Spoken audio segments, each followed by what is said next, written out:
corny. Oh. Okay.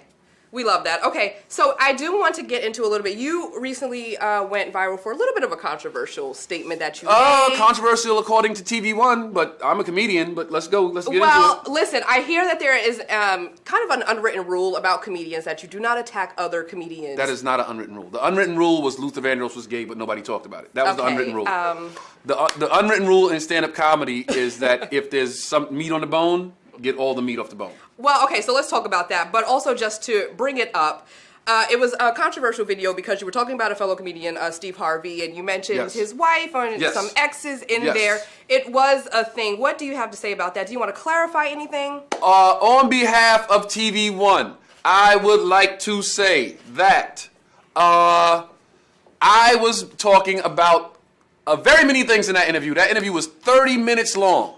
And after a while, you just start talking. Now it's like not even an interview. I'm just talking to my homie. So she threw something out about the dating show. So she said, Steve Harvey wrote a dating book. Maybe I'll write a dating book one day. That's how it came about. That's how we got from my dating show to Steve Harvey's book, to Steve Harvey, period. I was not coerced into talking about him. She said, you're hosting a dating show. Maybe one day you write a dating book. And that's how the two came together. Okay? So it was not a attempt to go at Steve Harvey or anything like that. I wasn't even talking about him. She brought it up. But I said, I don't see how, this is what let me just get to the bottom line. Okay. If Donald Trump wanted to meet with somebody in the black community to show black people that he was endearing himself to us or ingratiating himself to us, why don't you meet with the people of Flint, Michigan, because the water's still not clean? Why don't you meet with the people that started the Black Lives Matter movement, because black people are still dying at an alarming rate? Why don't you meet with the people of Chicago who are living in a war zone to ingratiate yourself to black people? I didn't see where meeting with Steve Harvey was going to make us go, bet, we in there now. Now we got one. I didn't see where that was beneficial to us as a people. Yes. So I spoke on that. As far as the dating aspect of it, you should never talk about a man and his girlfriend or his wife or whatever, however they came together. That's sacred. But I'm a comic and I speak with no filter. And I will continue to speak with no filter because I'm a comic. On behalf of TV One, they want to issue an apology. I don't apologize for anything I say. I say it, it's done. I try to let it go. I have not spoken on it since, but they want me to keep talking about it, so I'll keep talking about it. It's done as far as I'm concerned. I have a tremendous amount of respect for Steve Harvey, for everything he did as far as a black man and everything he's done as a stand-up comic. Kings of Comedy, one of my favorite comedy specials of all time, when he did the joke about old school versus the new school and rappers today have 10 dudes on stage with a mic. Hilarious. And still true. Hilarious. But you want an apology, and that's as close as it's going to get to one.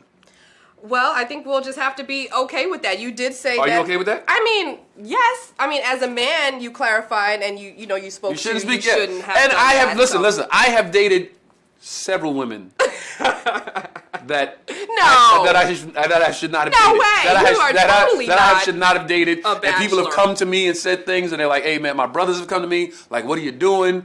But when you in it, and just it is what it is. But you shouldn't speak on Am I single? No, Shanika, my girlfriend's sitting right there. Shanika, that, and she is sitting over there. She's sitting right there. Yeah, I would love to be a fly on the wall when your brothers come in, especially Chris Rock, he's just loud, he's out there. He is just as unfiltered as you. Like, what kind of dating advice do you get from Chris Rock? Stay away from white girls. We love it. Sorry, now I got to issue an apology to white people. Sorry, white people. Listen, sorry. Sorry, white people. We love you. We love your honesty. We appreciate it. And we appreciate you stopping by to deliver that message with us on the Buzz Live on Hello Beautiful. I didn't stop by. Y'all made me come in here and do this. Why? Look, come on now. Hold on. Where's the script? There's 8 people behind that camera watching me right now. And you will never see another episode of The Game of Dating if I don't say this correctly. So, well, I think you got Game of Dating, Tuesday nights, 8 p.m. TV One. I think you got that right. The best game show, reality show ever created. Best plug right there. Thank you guys. Keep it going. Shout out in the to comment Brooklyn. section. Brooklyn. Staten Island. That's where I'm from. Brooklyn. All right. We'll see you guys later. Bye-bye. Check it out. Tuesdays, 8, TV One. If you could pick an all-star celebrity watcher group, I would pick Richard Pryor, Bernie Mac, and